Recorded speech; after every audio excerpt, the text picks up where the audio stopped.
You're listening to Hot Topics on Good Mix Radio, hosted by Mike Melody and Sheila Harmony. And each week, they dive into the top trends, pop culture moments, and viral stories dominating the web.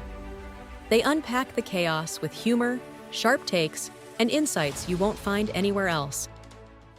All right, everyone, welcome back to the Deep Dive. Great to be here. This week, we're really cutting through the noise, diving headfirst into the biggest trends that grabbed everyone's attention that final week of July 2025. Yeah. Our mission, really, is to pull out the key insights from, well, a whole range of sources. We're talking everything from emergency alerts to, big movie releases, celebrity stuff. All sorts. Exactly. So you walk away feeling genuinely informed without that information overload feeling. That's the plan. Because it was a weird week, wasn't it? You look at your feeds and it was this incredible split. Right. 1 minute, everyone's focused on this potential natural disaster, and the next, it's all movie buzz and fashion campaigns. So what did grab the world's attention? What's that tell us about, public interest in digital engagement? And what patterns pop up when you actually dig a little deeper. That's what we want to get into. It was definitely a fascinating week. Showed how fast our attention can just pivot. Yeah, let's unpack it. Do it. So first up, the event that really felt different. That Hawaii tsunami warning. I mean, that was pretty dramatic, right? Oh, absolutely. This powerful underwater quake happens. Suddenly there's a tsunami warning for Hawaii. Right. And boom, the whole world is watching. And the response speed was pretty impressive. It really was. Seismic activity detected, 8:00 a.m. Hawaii time? Yeah. Then just 15 minutes later, 8:15, initial warnings out. Wow. And by 8:30, those alerts were hitting phones, sirens, everything. That rapid activation was, critical. Incredibly fast. But I saw that quote from Dr. Jane Smith, the seismologist, saying something like, even with advanced models, there's always room for uncertainty with seismic events. Yeah, and that's the inherent challenge, isn't it? You have these amazing prediction models, but nature, right? It's complex. So how does that uncertainty, play out with public trust or just how people feel during an alert? Well, it's a tension. On one hand, the quick alert builds confidence, right? The system works fast, but that uncertainty means you have to stay alert, even if things look like they might be calming down. It reminds us we're dealing with massive forces. No prediction is ever 100%. Right.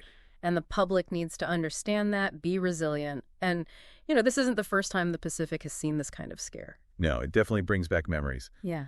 How did this compare to, say, the 2011 Tohoku tsunami in Japan? Well, looking back at Tohoku, you see some similarities in, the warning times and the kinds of evacuation procedures. Okay. But this Hawaii event really highlighted how much the protocols have advanced since then. Lessons learned globally getting integrated. And Hawaii's own emergency preparedness really shone through, didn't it? Definitely. They have robust systems. The focus on getting coastal communities evacuated was impressive. I saw that figure over 100,000 residents and tourists move safely from high-risk zones. Yeah. Think about that. Moving a small city's worth of people in just hours. Incredible logistics. It speaks volumes about their planning and, frankly, the public cooperating. Right. But there's always a but. The economic side. Exactly. Huge ripple effect. Yeah. Tourism took a massive hit almost instantly. Hotel occupancy just dropped off a cliff. Hundreds of millions in losses, the initial estimates suggested. That's the ballpark. Okay. And that's not just numbers, right? That's canceled trips, empty restaurants, a sudden halt to the island's main engine. Yeah. Plus, you had hotels kicking their safety plans into high gear, a surge in travel insurance claims. Insurance companies are probably reevaluating policies right now. So, zooming out, what's the bigger picture here? What does this near miss tell us about how we process these big real-world things online? I think it showed that even when everyone seems caught up in entertainment and escapism, real-world danger can cut right through. Instantly shifts the focus. Totally. It proved the digital world can handle serious rapid shifts. A local crisis becomes a global conversation about safety, preparedness, how connected we all are. Okay, so from that stark reality, Yeah. the pendulum swings, It right? really does. Because contrasting hugely with the Hawaii situation, the digital world was also buzzing about something completely different. Sydney Sweeney's American Eagle campaign. Yes. That felt like a bit of a game changer for these celebrity brand partnerships. How so? What made it different? It wasn't just slapping a famous face on some jeans, It felt more like genuine co-creation. Okay.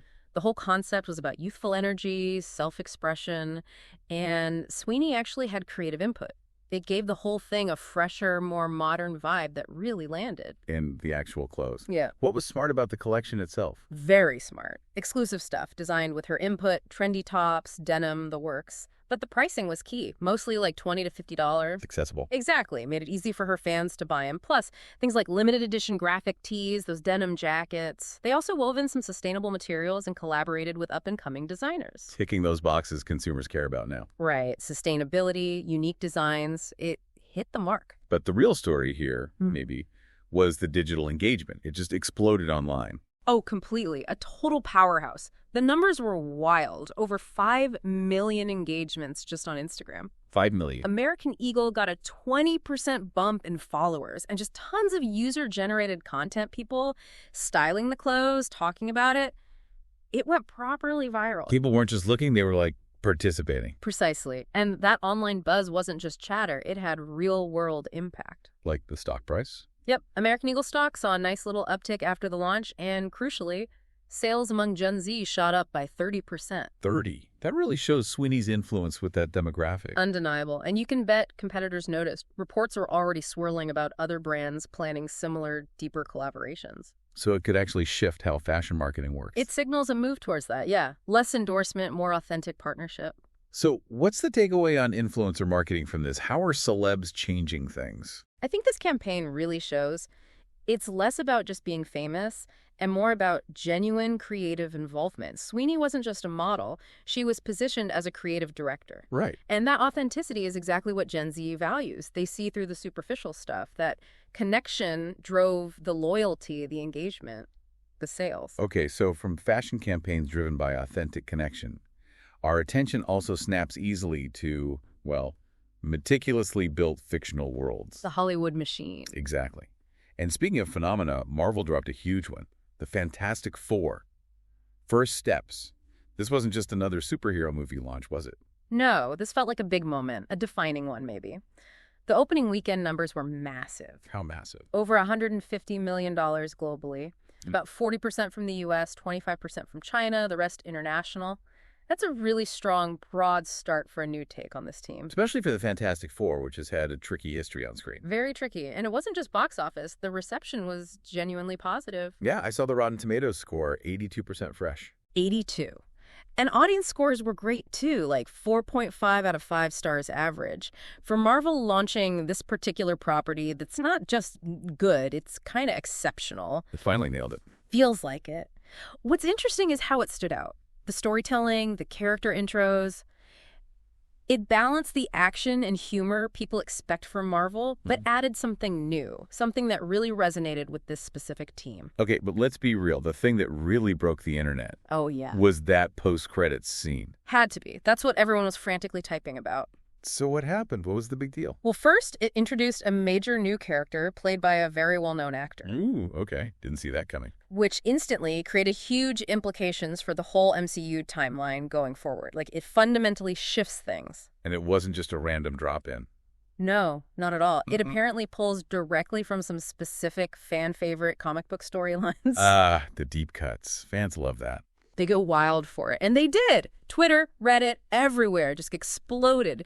Theories, debates about what it means for the future of the MCU. That fan engagement is incredible. One scene fuels weeks of conversation. It shows the power of that dedicated community. And Marvel knows exactly how to feed it. And this film isn't just a one-off, right? It's a key part of their big Phase 6 plan. Absolutely crucial. Kevin Feige basically said the Fantastic Four are going to be a game changer, opening doors for crossovers, team-ups. Like with the X-Men. Is that confirmed? It's heavily anticipated. And roles in future Avengers movies, especially something like Secret Wars, which is this massive multiverse story in the comics. Right. Insider talk is about a multi-film arc for the F4, maybe introducing villains like Doctor Doom down the line, plus tie-in shows on Disney, plus tie Noxes. This is foundational. So bigger picture again. What does the success of this movie tell us about franchise appetite and where these cinematic universes are heading? It tells us the appetite is still massive if the execution is good. People want these interconnected stories. Quality matters. Absolutely. And it shows the evolution. Every piece is placed carefully to build a bigger narrative. In this case, a successful reboot can actually rebuild years of maybe slightly shaky anticipation and restore that trust. Okay. Speaking of anticipation and returns, Yeah. let's talk Happy Gilmore 2. Oh, man. The confirmation finally dropped. And the fan reaction was just immediate and huge, wasn't it? Even though it's ages away. Totally off the charts. Details are scarce, obviously, but the word is it continues the original story. Adam Sandler's back, of course. It's really. Mix of old and new faces. Rumors are it might dig a bit deeper into Happy's life now. You know, family, friendship themes alongside the golf chaos. So when can we expect to see him talking to his ball again? Production's supposed to start later this year. They're aiming for a summer 2026 theatrical release. Okay, still a ways off. Yeah, but Sandler's got deep creative control. He's making sure it feels right, true to the original spirit. That's good to hear. But what's really wild is how it became this cultural thing already before a single scene is shot. It's fascinating, isn't it? How did that happen? Well, a lot of it seems down to really smart nostalgia marketing. Mm-hmm. Just subtly reminding people of those iconic moments, the quotes, the characters. It instantly lit that fire for millions who grew up with it. Tapping into those memories. Exactly. And the social media buzz was instant. Hashtags trending, fan art popping up everywhere the second the news hit. That's the power of a true cult classic, I guess. It really is. And it had knock-on effects too, right? Like for the original movie. Yeah, I heard streaming platforms were basically fighting over the rights to the first film. Fierce bidding wars, which drove up his value, obviously, but also just made it way more visible again. Got a whole new generation watching it, probably. Fueling the hype even more. And it's not just streaming. Think merchandise. Oh, yeah. Huge potential there. Licensing opportunities. Even the actual golf industry is paying attention. Really? How so? They saw how the original movie sparked interest in golf, especially among people who maybe wouldn't normally watch it. So they're looking at potential partnerships, ways to connect with this renewed buzz. Wow. Okay, so connecting this to the bigger picture, what does all this pre-release excitement for Happy Gilmore 2 tell us about content and engagement today? I think it's just Exhibit A for the massive, almost magnetic pull of nostalgia. Yeah. And it shows how digital buzz trends, viral moments, fan communities can whip up incredible anticipation for something familiar and beloved. It turns a sequel announcement into this big cultural moment before it even exists. People feel this real emotional connection. So, okay, we've covered a lot. A tsunami warning, a fashion campaign, a superhero blockbuster, a comedy sequel. How do we sort of decode these patterns from that week? It felt like such a dynamic mix. It really was a digital landscape where serious real-world stuff and pure entertainment were just constantly intersecting, almost bouncing off each other. Like that pendulum swing we mentioned. Exactly. And if you compare the type of engagement, the entertainment trends, movies, celebs, Happy Gilmore buzz, they sparked discussion, fan theories, creativity, right? That desire for escapism. Whereas the Hawaii tsunami warning drove urgent news-seeking, safety conversations, this feeling of shared concern. It tapped into our vulnerability. Very different online activities. Which brings up algorithms. How much are they shaping what we even see in the first place? Oh, massively. A crucial role. They amplify trends. They curate our feeds. That Sydney Sweeney campaign, for instance, algorithms definitely boosted its viral moments, pushed it into more feeds. So the powerful gatekeepers. Absolutely. Deciding what breaks through, what stays more niche. And did we see differences in who was engaging with what? Like regional or demographic splits? For sure. Engagement wasn't uniform. The tsunami warning naturally trended much higher in coastal areas, places where it felt immediately relevant. And demographically, yeah, generally younger audiences were maybe leaning more into the entertainment stuff, reflecting how they use platforms. Older groups perhaps focus more on the real-world news, public safety info, different consumption habits. So stepping back, what does this all tell us about what actually grabs our attention online and how this whole digital culture keeps shifting? It tells me our collective attention is incredibly fluid and we're drawn to multiple things at once, both the gripping reality and the compelling escape. Not just one or the other. Right. The patterns show how interconnected things are, how diverse events can all capture eyeballs, but in different ways, for different reasons and different groups.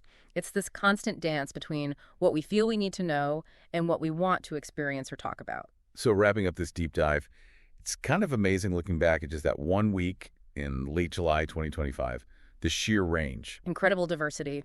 Natural disasters, emergency responses, then bam, celebrity power, massive movie universes, deep nostalgia. A real snapshot of the digital zeitgeist, like you said. Definitely. And looking ahead into August, based on that momentum, More Marvel buzz.